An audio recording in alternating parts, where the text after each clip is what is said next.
Hi, teammates. This is Sean J. McCall. As usual, I'm your host for the Eurostep, where we look to, look behind the scenes of hopefully for you exciting guests that can tell their story and give useful information that will help the masses, especially the basketball community. But as you guys know, if you've watched this program for a while, I also have other people that are not necessarily related to basketball, the basketball scene, but they can also give different kind of tips and different kind of experiences that might help someone. And today, though, I've got back to the roots again.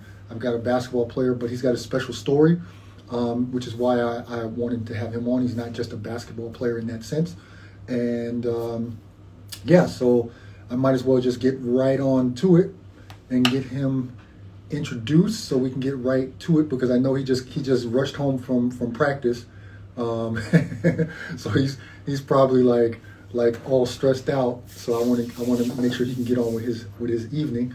Um, so you guys that have watched my show know that I butcher names, and I am going to try my best to say my guest name properly. Um, before we begin, don't forget in the comment section down there at the bottom of the screen, you can send a question during the live event, and I'll try to get it in. And if you want everybody to see it, you put it in the comment section.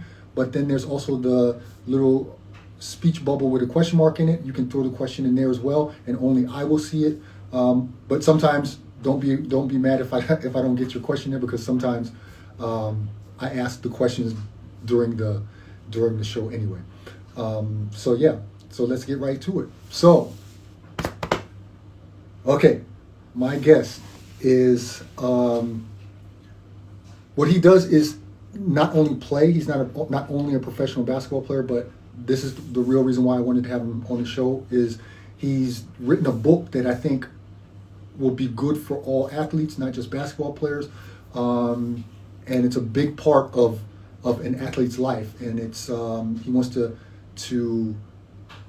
make us athletes more aware of what we do with our bodies as far as food is concerned.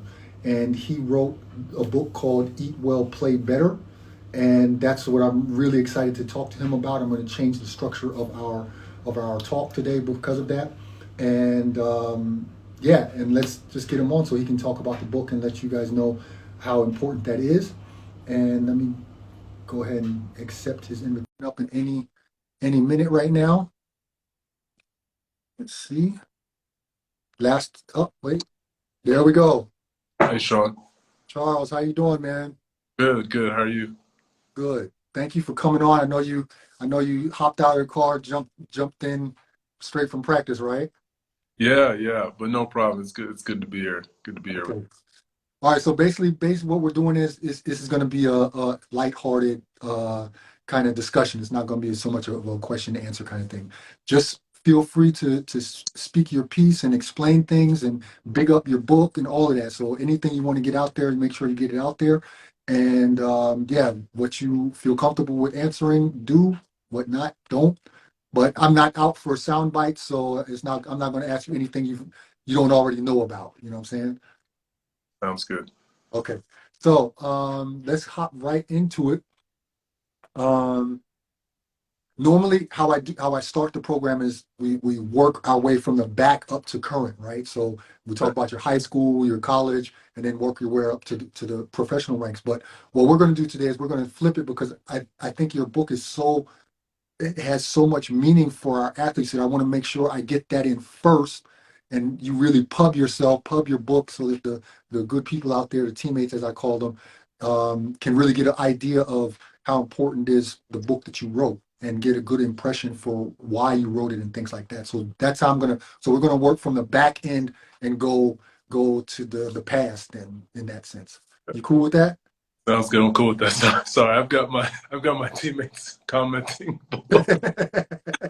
Hey, that's a part of the show, man. Don't worry. I've had it all, man. So if you laugh sometimes when they write stuff, that's all a part of the show. That's why I like doing live stuff. Yeah, it's fun. So don't if you want to like write or not write to them. If you want to say something to them when they say something smart, go ahead and do that too. That ain't no problem with me, man. All right. So, how did you come up with the idea for your book, Eat Well, Play Better? Oh yeah. So I went to school at Brigham Young University, and I was a young athlete. I think I was a freshman or sophomore, and I was playing college basketball, and I was just trying to find ways to become a better athlete. Mhm. And one day I ran into a college professor, Dr. Hager. I was eating lunch, and he saw me eating like a burger and fries like an hour before practice. And it that was not a problem for me. I like eating that for lunch, and he just made like a pretty quick comment, like, "Hey, you gonna really eat that before going to practice for 2 hours?"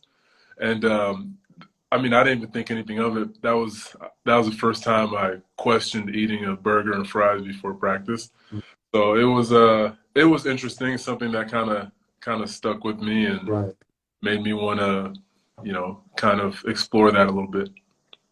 So that was like the first little kind of bug in your head, like, okay, maybe I need to change a little bit of something, right? Yeah, exactly. I was just like, well, what should I be eating? And I remember he said, well, I don't know. I'm not gonna tell you what to eat, but you shouldn't be eating that.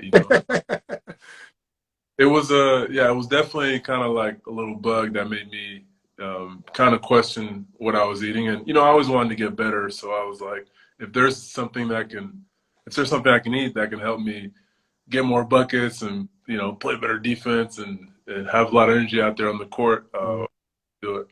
So basically, your first instinct wasn't a health thing. It was more of how you can gain a competitive edge on your opponents. Oh, exactly. It was I didn't even know anything about what's healthy and what's not. It was exactly that. How can I get a competitive edge and make myself a better athlete? And that's one of the things when I talk to younger athletes, I don't expect them to know about all this health stuff. And you can learn that as you get older. But I think a great incentive for athletes is just to be able to have more energy, to be able to feel good out there, feel strong, feel fast. And that's enough motivation for athletes to try to eat better just right there. Yes. I mean, so you're basically a sophomore in college when you kind of get this first bug. How did you start to then take small steps to investigate or to change your diet, or how did that come about? It was, yeah. So I started with that, and when I was a sophomore, towards the end of my sophomore year, you have to pick a major, and Right. I was kind of investigating different majors I was interested in, and I remember I was looking at some things like business and some other like recreation management, and then also exercise and wellness. And I would go talk to different professors and things like that. And when I went to talk to some professors in the exercise and wellness field, I ran into that same professor who told me not to hurt myself. So, and this was like a couple months later. So I asked him more questions, and he was cool. He played tennis and things like that. We started talking about sports, and he explained to me a little bit the exercise wellness major, and I mean it covered a lot of things like nutrition and anatomy, physiology, and for me it was really cool. I always planned on hopefully playing basketball after college, and I always was interested in the body, how it worked, and things like that. So I ended up majoring in exercise and wellness and learning about the body and nutrition and things like that. So So it was like a gradual process. yeah, exactly. When you were in college at BYU, did you ever think about writing a book then, or was it more, okay, I'm doing this for my college, I'm doing this for myself, but at some point you came to the conclusion, okay, I'm going to write a book about it. When did Yeah. that happen? Well, I think as I was learning so much, it was baby steps, but just cutting out some things in my diet. Like, I used to when I was 18, 19, I used to eat a lot of like ice Like cream, we all did, yeah. like we all did, and just by cutting out little things and learning about other foods, I was starting to feel better, and it really helped me. So I was just noticing those little changes, and by the time I was finished, by my senior year, it was, you know, I had a little bit of an experience of what it's like to change your diet while being an athlete at a high level, and I got interested in reading books about, you know, health and nutrition by a lot of athletes. And I would read a lot of books, and they were usually by, you know, ultra marathon runners and, you know, long distance runners, and there was some cycling people. I even read a book by Anthony Gonzalez, Football player. yeah, football player, and it was all good information. But I just thought it would be cool, maybe at some point, to share my experience, and so maybe someone else coming down the road who's a basketball player can read a book from someone who's had a similar experience, and they can maybe relate a little bit easier. And so sometimes when someone's played the same sport as you, it allows you to kind of get into it a little bit more, and it's a little bit more Right. to kind of pick up those habits. Yeah, of course. For anybody, whether it's a book or a podcast or anything, you kind of need to relate to what you're reading, or so relatability is huge, especially when you're writing a book, Yeah, like you wrote. Because me as an athlete, yeah, I don't run cross country. I don't run a marathon. That's yeah, a totally different vibe, and of course, it's also a totally different thing of how you have to eat and things like that. right. So to have someone like you who's also on a professional level at your sport to write a book to help I think that's big time, and I think that's a very valuable thing that you've done, because there's who else is writing books about basketball nutrition? Yeah, and exactly, and just like what you've done, I mean, with your experience playing and all the knowledge that you have, you've put that together through a platform and through a book where those who are kind of doing the same thing, they can find it in one place. You know, Right, sure, there's right, information out there on how to transition to become a professional athlete, but you know, as a basketball player, someone who's done that and has left that information in a book and in a platform, it's a little bit easier for someone coming up, you know, through in your shoes to do the same thing and to right. get that information. And it's cool because you give back to the game in your way. So for Yeah. me, kind of a similar way to kind of, you know, give back from my experience and to leave something for numerous players who will make that transition like we did from eating ice cream and Junk food and exactly Skittles and their diet that's worthy of, you know, being an elite athlete. okay, tell us the premise of your book. Give us a rundown, like what the people can expect from it, and yeah, just a general big your book up, man. Give us some props. Okay, yeah. So what to expect is basically, it's basically my journey, and to where I started, and some simple principles that really helped me change my diet, and also some reasons why I did it. So I start with the book about my background, where I'm from, and kind of how I came up as a young athlete, what I like to eat, what I was eating in high school and college, and kind of what made me want to change and to adjust some things. So I talk about that. I talk a little bit about all the diets I tried, which is a tough way to go. You know, there's following principles a little bit easier than trying to stick to a certain diet. So I explained that in my experience, you know, living in the States and also living overseas and in Africa, and also just how I learned how all those experiences kind of impacted the the way I eat as well. Mm. Then I talk a little bit about specific things that we can try to look at for basketball, why we should eat certain foods, what our body is doing with that food while we're playing, how we get our energy and things like that. And then there's some recipes at the end that are very easy recipes to follow, and they just reiterate basically all the points that I made earlier in the book. how basically you can eat healthy in an easy way, and everyone's capable of providing themselves the foods and the meals that they need to be healthy and have a healthy lifestyle. I like that you kind of made it easy because you know, like I know that a lot of professional athletes, basketball players included, um, we need stuff simple. We don't need like everything complicated. You want it like boom, do this, do this, do this. And that's what I tried to do with my book as well. Like, okay, this is going to be your path. You're going to have to do this. And so you need we tend to have short attention spans. so so it's good that you did this in a semi simple way that people could follow it and not think, oh, I got to be a nutrition scientist here to make myself some spaghetti. You know what I'm saying? So that's I think that's really dope.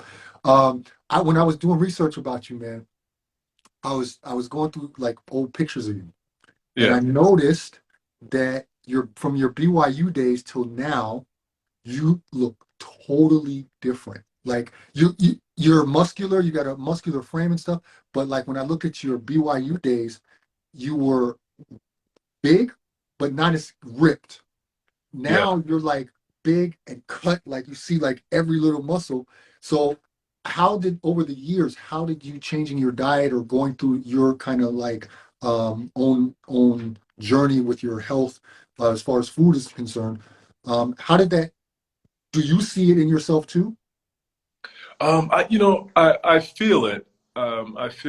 I feel it more.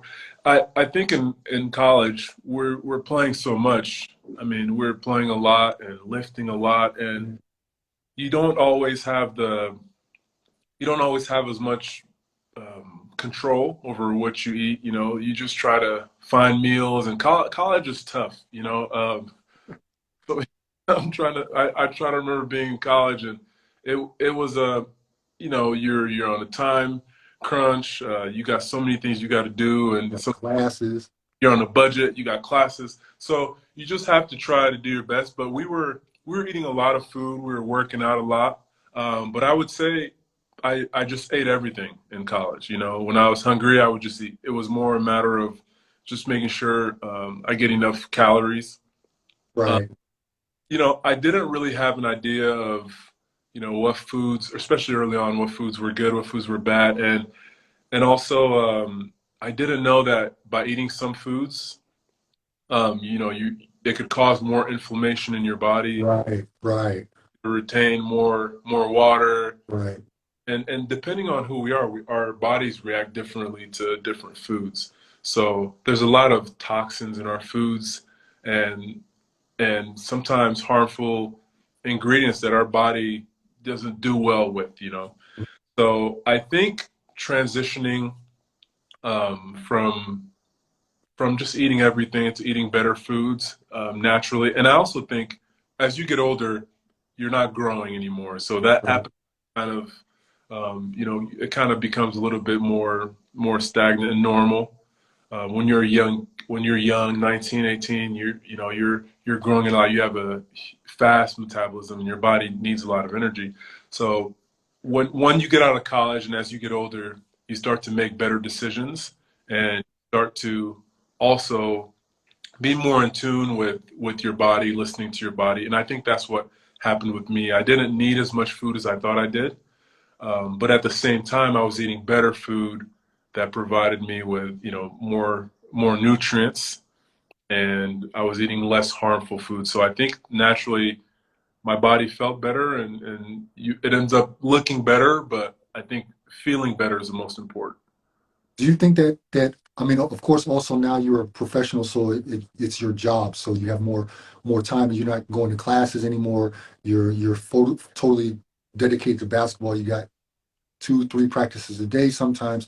You know, do you think that it was also thing that your body also matured with your changes in diet and things like that? You, of course, as we get older, our body changes as well, but um, now it's a different level when you're a professional. Do you think it was partly to do with the routine of being a professional as well?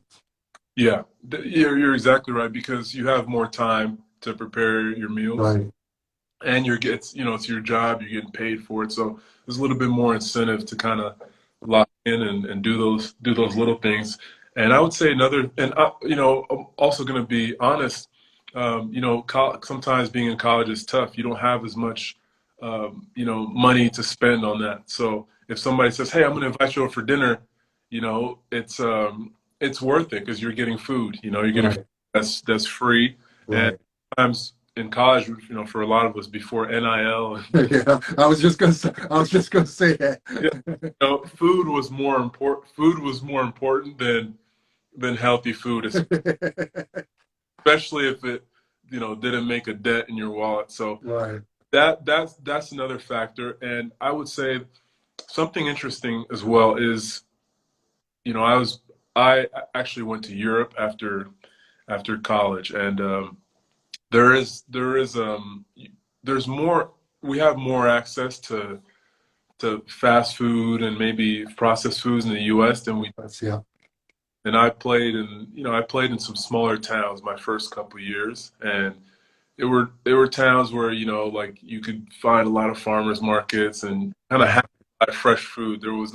Right. There was not a big Walmart or big Whole Foods to go to. You had to go to the market and get the stuff that was there, and sometimes that kind of forces you to get better food too. Yeah. Yeah. Um, so tell the people where they can buy your book. Let's get that out of the way too. Yeah, for now it's on Amazon. Just Eat Well, Play Better, Food Fundamentals is what it's called, and there's a paperback version and there's a Kindle version or uh, Ebook. ebook version as well. Yes. Okay. So I hope everybody's gonna tune in and when they see this and support you and what you're trying to do. I think it's a very valid thing what you're doing. Um, there's one more thing that I wanted to ask you about. Where was it? No, we're gonna go back now in Oh, time to BYU. Now I wait. Where's my?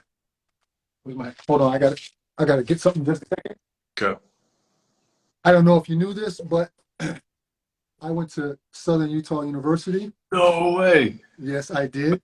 So, wait, I gotta turn the camera a little bit. There, Southern Utah is always somewhere around. Oh, okay. Thunder. Okay, so that's my repping of my school. So I know the rivalry between Utah schools and experienced that many times. Um, so let's go back to BYU. Okay. First of all, are you Mormon? Well, I consider myself to be. I'm not really religious anymore, but I'm spiritual. I have a Mormon. I would say I have a Mormon background. My Right. father's Mormon, and growing up, I went to the Mormon church, and my mom's, Protestant church or non-denominational church. So I'm very, I'm very familiar with the Mormon, the Mormon faith. Um, my, I still reside in Utah in the summers. So I personally, I don't have a one. I'm not like Domination, like mission, but it's something that I'm familiar with, agree with, yeah. around for a huge part of my life. Yeah, because I saw that you went to a prep school before going to BYU. How did you end up at BYU? Did you have a lot of other schools recruiting you, or was how did that go? So when I was in high school, I went to high school in Utah, Logan High School, close to Utah State. And in high school, I wasn't highly recruited. I was recruited by, a couple of Division II schools, some some Division I schools like Colorado State, Utah Valley, and Utah State was looking at me, and BYU.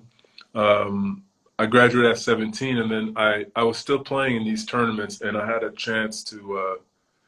I got seen in one tournament. I had a chance to go to Brewster Academy Right, for a post grad year, and while I was going, when I decided to go out there, my recruiting picked up a little bit, and um, there was a coach who was at Utah State, Dave Rice, who I really liked, and when I went to prep school, when I was going to be part of that next year, right, class, he actually got a job at BYU. BYU.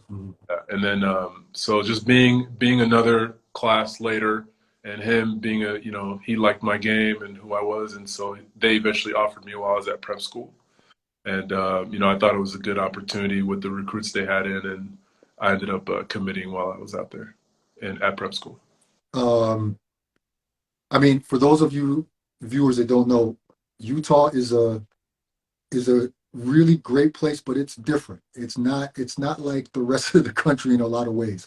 Um, and I was 3 years in Utah when I was in college. I started out at the University of Arizona, and then I transferred to Dixie, which is actually now a D1, but back then they were JUCO. Yeah. So that shows you how old I am. And then from there, I went to Southern Utah for my final 2 years, and I loved Utah. I got a lot of friends and like people that had kind of like adopted me that live out there in St. George, and I loved them to death. But it's different. And BYU, the reason I asked you if you were Mormon is because for those of you that don't know, BYU has a kind of a clause or a code of conduct that a lot of other schools don't have, where there's a lot of rules of things that you can and you cannot do, or you'll be kicked out of the school. And I know guys that went to BYU that were not Mormon, and that it was sometimes difficult for them under the strict rules of such a Mormon school. And that's what I was going to ask you, if you were not Mormon, if you had any problems with that, or anything in the 4 years that you were there. No, I didn't have a problem with that. I mean, BYU has its standards, and it has its, what the university stands by. But what I will say is they do a really good job of, it's one of those things, before you go there, it's something that you have to You agree. can't imagine. Yeah. But at the same time, they do a very good job of listening to who you are and allowing you to be, also who you are. I know with me, being, I was very familiar with the Mormon faith because my Right. father is Mormon, and for me, I think it's a personal choice and conviction. I always, I supported my father, my friends, and a lot of times I went to church with them. But for me, I never, I can't say like, I have to be honest with where I am, as far as like my personal convictions. And at my time at BYU, my coaches and people at university always respected that. They always respected that, and so I never had a problem with anything there. They always listen to you, and you're always allowed to be who you are and choose, what you believe.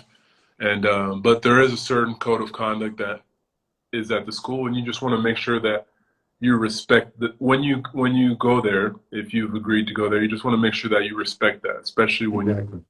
when you're around people who live that and respect that. And so most of the guys that I went to school with, they didn't have any problems with it. There's so many athletes that I know I went to Yeah.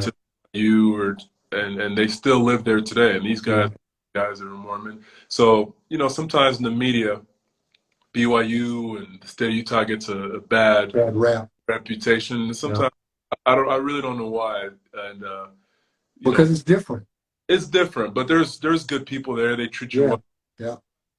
People respect each other, and they're able to, you know, come together on the different stuff. It's always a good thing because you're able to share some things with each other that maybe you didn't know, and it's a great thing. So I've always enjoyed my time in Utah, just like I've enjoyed my time here in Europe. So Yeah. it's all learning experiences.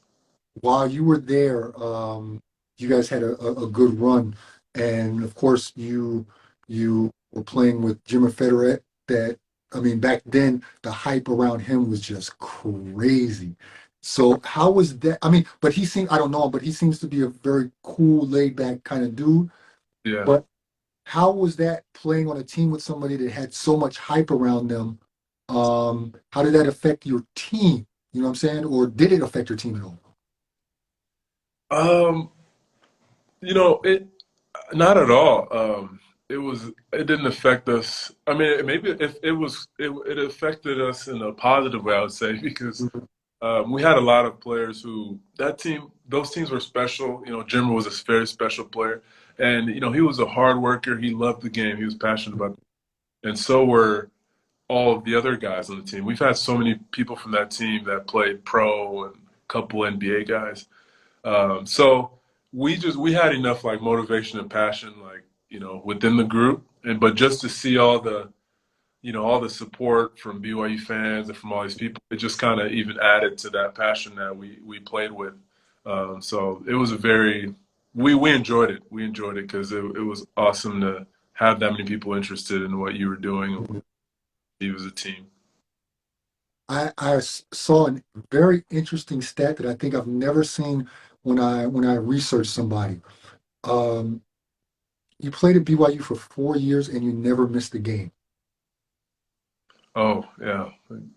That's an incredible stat, man. That you're that durable that you played there for 4 years and never missed one game as a D1 high level athlete. That's insane. Did you like never get injured, man? I mean, it's, I mean, I had like foot surgery after my last game my senior year. Sometimes you just gotta tough it out. I would tell people, if I don't have kids, but if I had a son playing, I would tell him like, okay, if you're hurt, just don't play. You know. But sometimes it's hard in the moment. Yeah, Times where you're banged up, but if for me it's like even when I'm hurt or banged up, if the team feels like they have a better chance of winning when you're out there, and even your teammates, then I'll go to I'm up for the challenge. As if I feel like if I'm hurt and I feel like it would, I can make things worse, or I could if I'm not going to help my team by being on the court, then that's a different story. right.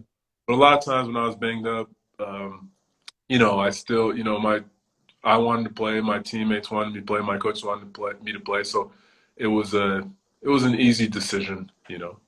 And yeah, if you can, I guess it's different now, but I'm sure, but you know how you know how it is. Yeah, yeah. I mean, I had a coach once that usually always said when somebody got hurt in practice or fell on the ground in practice, he would walk over and say, "Are you hurt or are you injured? Yeah, Like, can you keep going? If you're hurt, then you need to get onto the side, get a little bit of ice, and come back. If you're injured, then that means you're probably out days." So it was like a running gag, like, "Are you hurt or are you injured?" but I'm sure it wasn't even a question. He was Yeah, yeah, telling you to, yeah, cover. yeah. Right. So, and as athletes, I think every athlete, every professional, or even amateur athlete can attest to the fact that nobody is ever 100%. Right, Somebody always has something, you right, know. And yeah, we as athletes, we always want to be out there. We want to be competing. We want to be helping our teammates. We want to be, going through the trenches. If that's such a great idea after you've retired, only your body can tell you that. But that's just that's just how we are as athletes, not even professional, just even the guys that go to the rec center on the weekends, they want to be out there. yeah. No, you're exactly right, and I'm just gonna keep it real. A lot of times, I wasn't the guy who could afford to sit out. That's something that. So I mean, it's cool to have like oh, you never missed a game, or people have told me that, and oh, you stay on the court all the time, but sometimes the reality is you got to know where you're at, and not everybody is the same. Like I've never been I've after high school, I've never been like the star on the team. I would say maybe a star in my role, but you know what I mean by star. I've never been that guy. That guy, that right. So a lot of times, you can afford to sit out a practice or a game, especially if it's not going to affect maybe your status as far as minutes or your hierarchy on the team. But some guys can't, and some That's guys, a great point. So if you're known, a lot of times, I was able to get on the court early in college, or even some professional jobs I've gotten on the court just because of what the intangibles, the effort, Mhm. I can do a lot of other things, but sometimes those things that others aren't doing is what allows you to get that opportunity. And unfortunately, you know, that guy isn't always looked at as a guy that can sit out and things like that. So it comes with the territory. I would just tell young guys, like, you want to make sure you know where you listen to your body, know what you can play through and what you can't. A lot of people don't know. You have to really listen to your body and be able to set that line. And then if you're on the line where you can go, you got to go. And if you really can't, then you don't. But you have to know you can. Just go out there and play, especially if it's going to affect your livelihood. You being able to continue to have that job, play freshman, or you continue to have if you worked hard for some minutes in college, and you got to make sure you're doing the greater good. And sometimes it means playing with some bumps and bruises.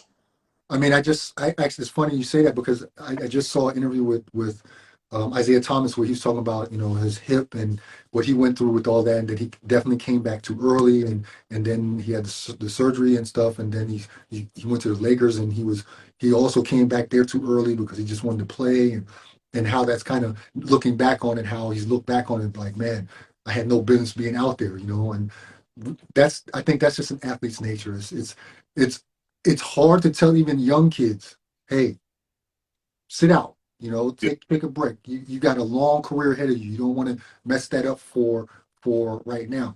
But a lot of us we put ourselves through that. I think it's just the nature of the beast, and yeah, it's just you just hope that especially young guys and girls that they are smarter now, that they're more able to recognize when they need to be on the court and when not, things like that. But um, what was oh, I lost my train of thought right now. Um, so let's move on to Europe.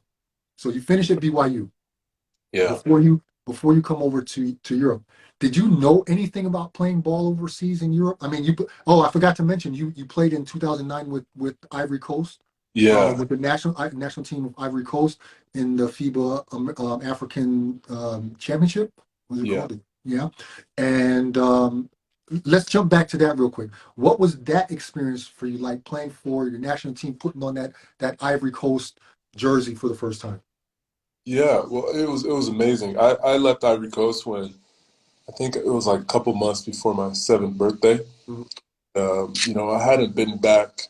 I hadn't been back since. mhm. Um, yeah, I hadn't been back since. My family went back a couple times, but I think I had like there was like I had some tournaments or something that I didn't want to miss, so I didn't go back. But so when I had the chance in high school, I sent out an email on Eurobasket to. I just clicked on Africa, Ivory Coast. I said, someone emailed me back, got me in touch with the guy for the national team, Wait a and minute, wait a minute, wait a minute, wait a minute. You got your start with the Ivory Coast national team because you went on Eurobasket yeah, and wrote to whoever, and they got in touch with you then. yeah, yeah, I, yeah. I did that. And Wow. the writer, the writer. Yeah. He got an email of like the manager at the time, and then I sent him an email, and they were actually doing for some reason they were doing a training camp in Sacramento. So I met them out Oh there wow. of high school. So that's how I got to with the national team. And I didn't get my passport in time to go play in the African Championships in Right. 2007. So, we just said, okay, the following one. But it was really cool because I was by that time I finished my freshman year of college. I didn't play that much. And then I went to the African Championships with my team, and I thought I was going to go over there and be the best player. There were a bunch of guys from Ivory Coast who were growing up in France who were professional athletes. Right. Right. They were playing the French league, and they were really good at the time. Our two point guards were like some of the best young point guards in France. Um, so right away, I just saw the talent level, but it was a different type of basketball. Mhm. We're we were, in college, we were running up and down, playing hard, shooting threes, and and there it was a lot of pick and roll at that time early, and this was before it was being adapted in the A States. thing, right? So, I thought I was really good, and when I was with them, it felt like I didn't even know how to play basketball. It was tough, but I had a chance to learn the game. Our head coach was playing in the coaching in the French league. He was coaching Dijon in the first league, so Right. we were running like pro Yeah. stuff often. Right. Pro sets, Yeah, European pro sets, right? the practices and Right. I was on defense. They were telling me, "Oh, you should be bumping the roll." I had no, but it was cool because those guys were playing professionally and doing really well, and so they're able to kind of tell me a little bit about what it's like to play, in France where they were playing at. One guy was playing in Greece. So while I was in college, I was 18, 19, but I was able to learn a little bit what that's like. And, we played some friendly games against Brazil and France. And, so that was in Australia. And it was like France with like, Petrus and Parker and Diaz, like Brazil with like Varejao and like Nene and all these guys. So Right. it was really cool. I kind of it was I got lucky and I was able to while I was in college to see what the European game is like a little Yeah. bit. So that's a good transition so you finished with college. Did you find an agent before you came over? Because your first team was in Spain, right? Overseas. Yeah, Did you yeah, have an agent or did you kind of like were you hustling, like doing it on your own? yeah. So I had I found an agent while I was in college. I was reached out by a lot of so I talked to some American agencies and I also talked to some European agents.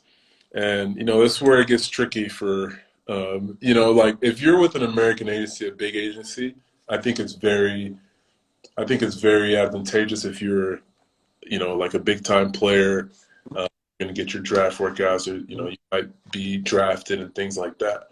Yeah. Uh, but if you're not, then you're kind of at a disadvantage if you're not a big name because in a lot of countries, even the American agencies work with the European Yeah. in that country. So Right. sometimes when you're contacted by a European agent, that's pretty good.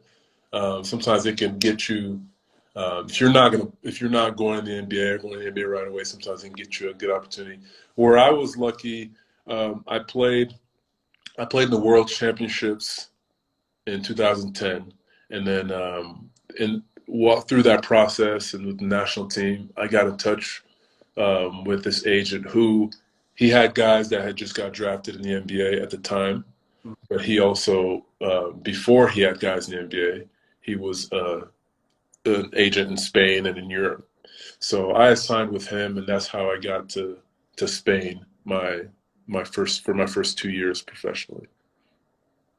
Back then, looking back on it as a pro now, did you know anything besides what you maybe learned while you were playing with Ivory Coast or from the guys that you knew like that were playing overseas? Um, did you really know anything about what you were about to get into when you were leaving college? I thought I did.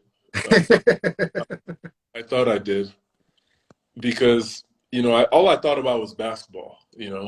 Um, I for me it's like okay, you got to go play, you got to play well, you got to train, you got to run, lift, eat well, shoot like, and then you play and you try to play well, and then you watch film and stuff like that. I didn't know that with all the basketball stuff, there's a lot of business stuff. Yeah, So yeah, there's a lot of like relationships yeah. and there's there's there's leverage and there's communication, there's it's like a real it's a real industry. It's not It's a business, it's a business. Like we play basketball, but most of the people like the players are just a part of the right? The whole machine.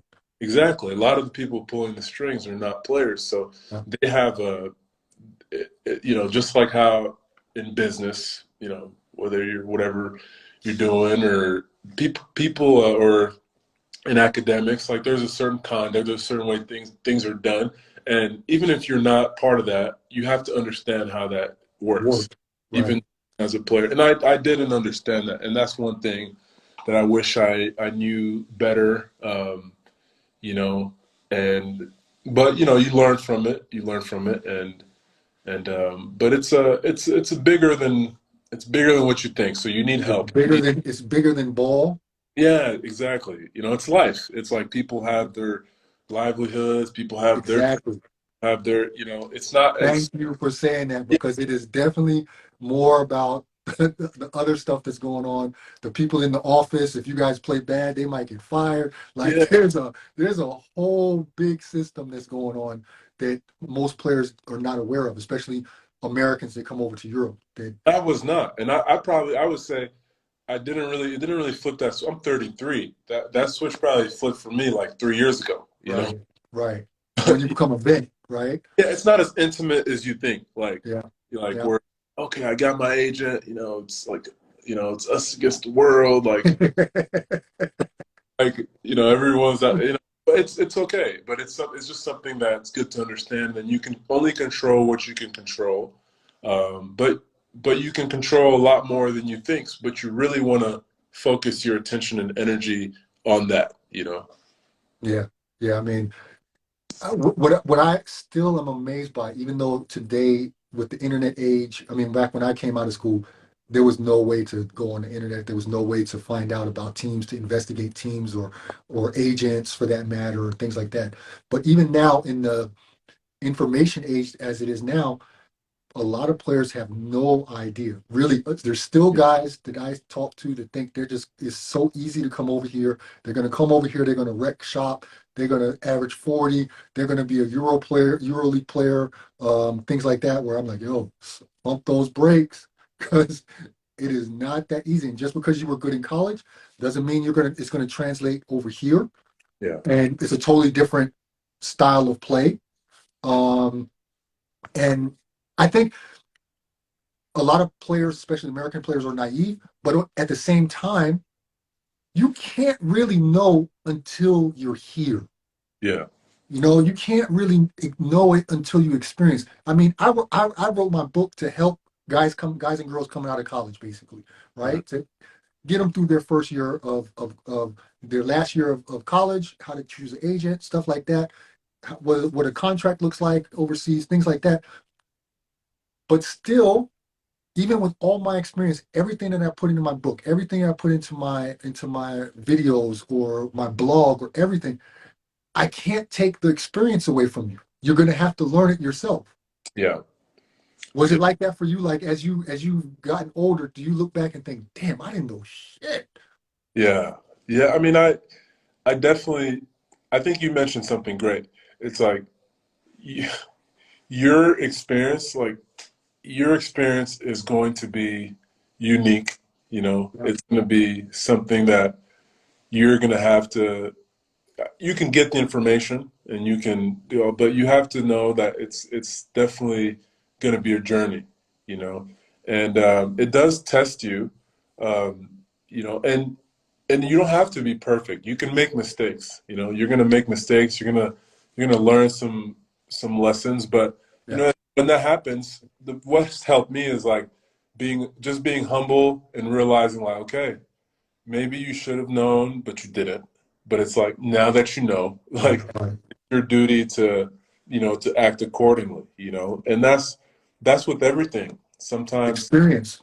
it's with experience, and sometimes like not, not understanding like your teammates, or you're in a different culture, like thinking that, not understanding you're in a different country, playing in a different league, and these people are from here. They have a certain way they do things, and a lot of times it's on you to adjust.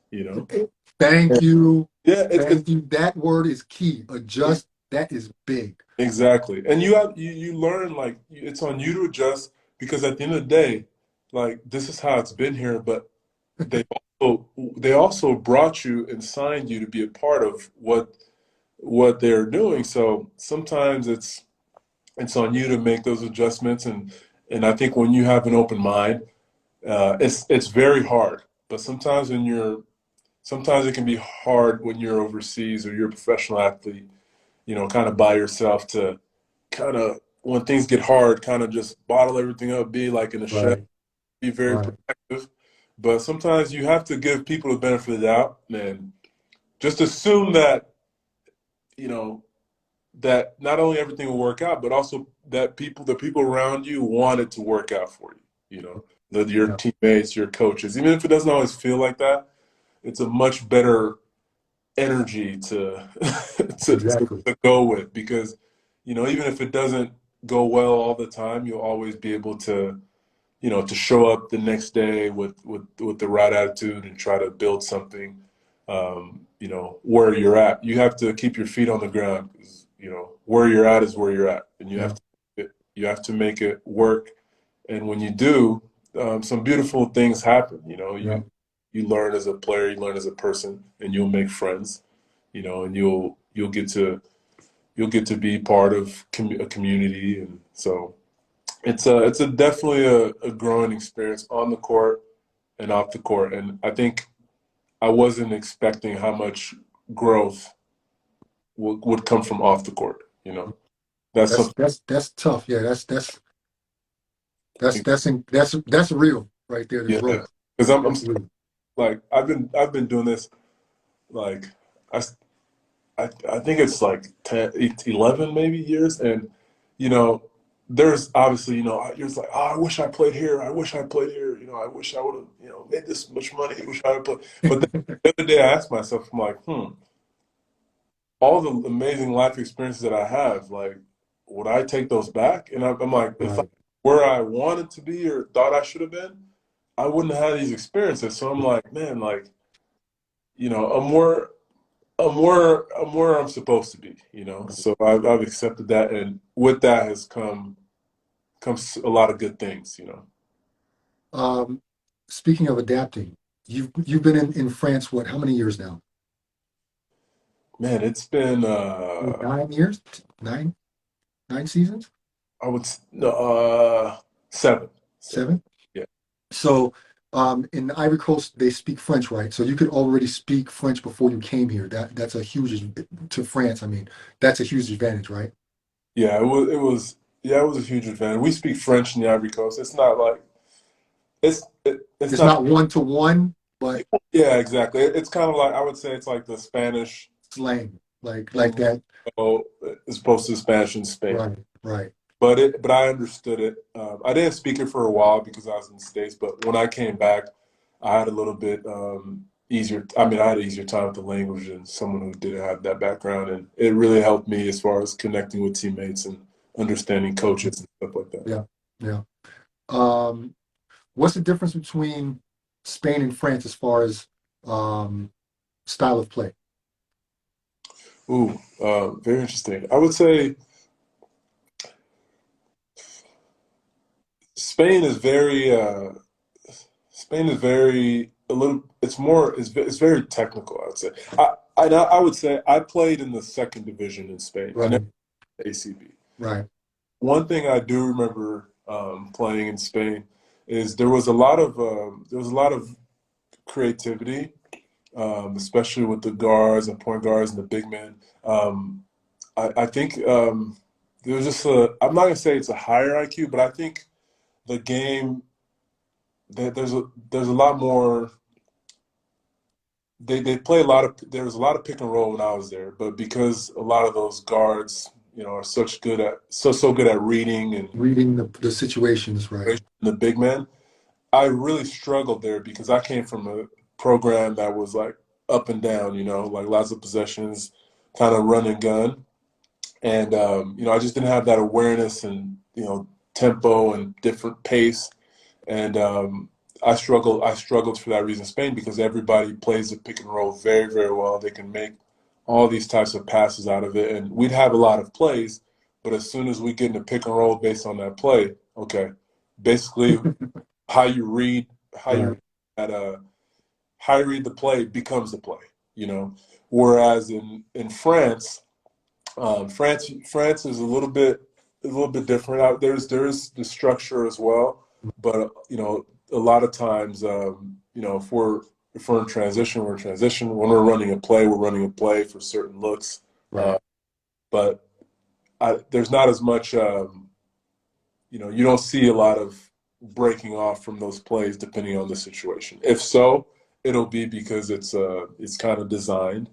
Um, but that was a difference, I would say, from my experience playing in the second division in Spain and the second division in France. Now I'm playing in the first division in France, but I'm just comparing the two. Right. Second Right. division, never played in the first one in Spain. But it's Uh, a lot more athletes. right. That's what I was gonna say.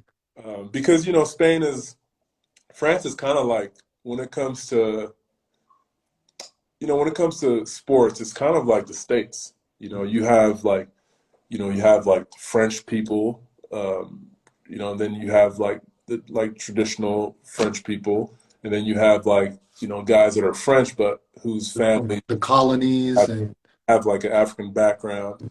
So it's kind of like in the States. You see a lot of different types of athletes within this within this country. And Spain, it's like a lot more Spain technical. concentrated in that league. So. Okay, man. I've only got a couple more questions for you. Some lighter questions. Um, First of all, before I forget, thank you because you gave some super insight that I actually didn't expect to get from you tonight. As far as the European experience, and I really want to thank you because sometimes I feel strange because I feel like I'm the only one that thinks these things, or like Yeah. if you're the only one that talks about these things, or you feel like, man, am I the only person that thinks like this? But you really hit the nail on the head with a couple of things you said, and I really appreciate that. But so I've only got a couple more questions. What's a go-to song for you that you have to hear before a game? Ooh, I don't even know his name. It's like I listen to like this classical stuff. It's like I think his name is like Gabriele Einaudi or something. I found him like 3 months ago. It's like this classical stuff. Like, Dope, huh? dope. That's And dope. I like to like calm down and just kind of be like in the In the moment, moment, yeah, I feel you. Yeah. you know. Yeah. Okay, I got you. Um, who's the best player you played against overseas? Doesn't have to be, it can be French, American, just the best player, period. Yeah, I'm still playing. Like, there's been so many players. Obviously, I like yearly stuff, but one guy who there's so many good players in France, Yeah, But I would just pick this guy because I've played against some EuroLeague players in France, and they're amazing. But sometimes when they're in the French league, they're not playing as many minutes and stuff like that. But I say one guy I liked a lot is David Holson from Dijon. I he mean, played in Germany too. Yeah. I, yeah, he played German too. I don't even know how tall he is really. He's definitely smaller than he's listed. I don't even. I just like I like the way he plays the game. Like I think he's like 36 something, but he Yeah, shows up every game, every possession. Doesn't take plays off on offense, defense. Like he I'm sure he's got his bumps and bruised stuff, but leadership. He's one of those guys. He knows exactly when to take over again, get his teammates involved.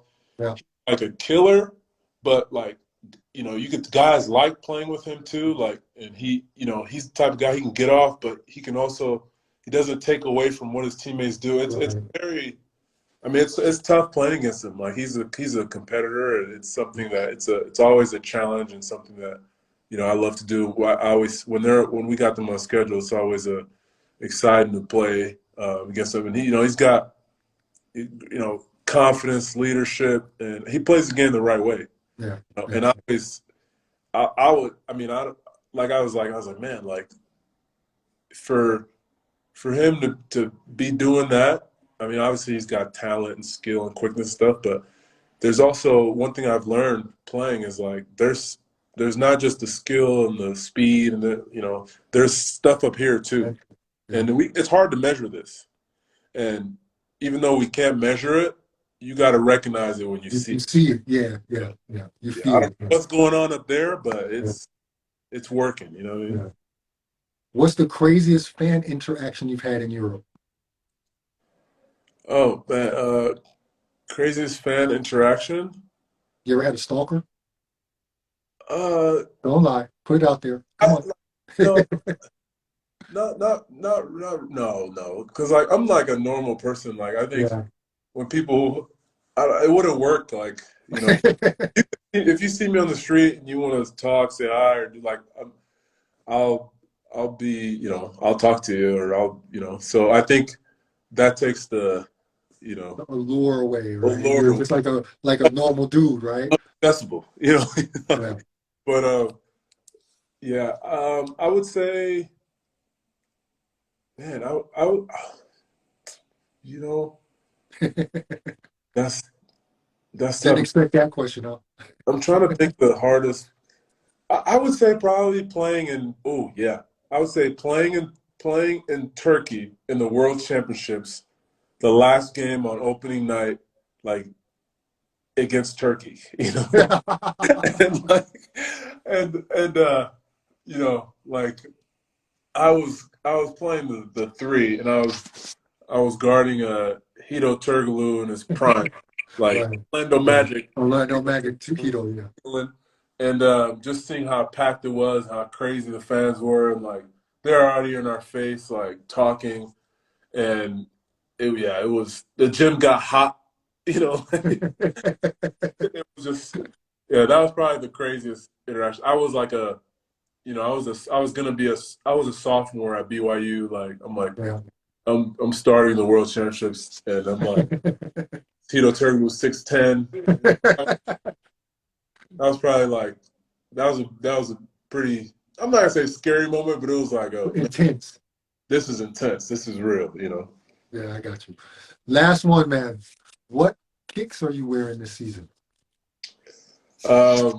This season I'm wearing the LeBron 12s and LeBron 13s. Okay. All Yeah. right. What's your favorite? What's your favorite shoe? My favorite shoe of all time is probably the Kobe 4, uh, Yeah, I remember those. Yeah, those were good. followed by the LeBron 12. If I had to play a game, I'd take the Kobe 4. If I had to play like, with one shoe that could also is durable, it'd probably be the LeBron 12. I think that's probably for like a for like a for like a wing and stronger guy, like heavier guy, I would say. That's probably I think the best shoe ever made. I got you. So, man, you hit the shot at the buzzer. Thank you, Charles, for coming on. I really appreciate it. You gave some super advice. You gave some really good, yeah, just some quality information, whether it be from your book that I'll be sure to put in the description on my YouTube page so that everybody can check it out. I mean, that's in itself valuable, but also the stuff which you talk about playing overseas and things like that. And I really appreciate you for that. And I wish you the best of luck, man. I'll be following you as usual, and you know what we got to do a book exchange. Oh, for I'll, sure. talk- I'll hit you up. I'll hit And you up. thanks for having me. I think what you're doing is amazing, and I wish I would have had this. When I was doing a lot of good. You're going to help Thank a you, lot man. of people as we transition, and it was great to come on and share this platform with you. Thank you. I appreciate you, man. I'm gonna hit you up after we get off of here anyway. But thank you, my friend, for coming on and giving those dope insights, man. That's what I do this for. I want this is gonna be on YouTube. The internet never lies and never forgets. So well, it always lies, but it never forgets. So this is stuff that's gonna be on my platform forever. So if it doesn't help somebody today, maybe it helps somebody in 3 years, so that's what I do this for, and that's why I appreciate guys like you coming on and giving the information that you gave. So that's why I do it, and I know that's why you wrote the book as well. And so I just wish you the best of luck with not only the book but your playing career, and keep on doing what you're doing, man. I think there's a lot of people that look up to you, that'll be able to learn from you, and you really gave some valuable information. I appreciate it. Thanks for having me, Sean. I appreciate it. It was my pleasure. All right, man, go on, get out of here. I know you just got home from practice. Let me say goodbye to the teammates. All righty. So, teammates, once again, great show, great guest. I mean, you, it's for me when I don't know someone personally, it's hard for me to know what exactly they're going to give. You know, are they going to be long-winded, or I'm going to have to pull things out of them? So it's always great when I have someone on that I've never met before, and they really give like spot on information, and that's what I do this for. And yeah, I hope this show, this episode will help someone. Like I said, either down the road or tomorrow.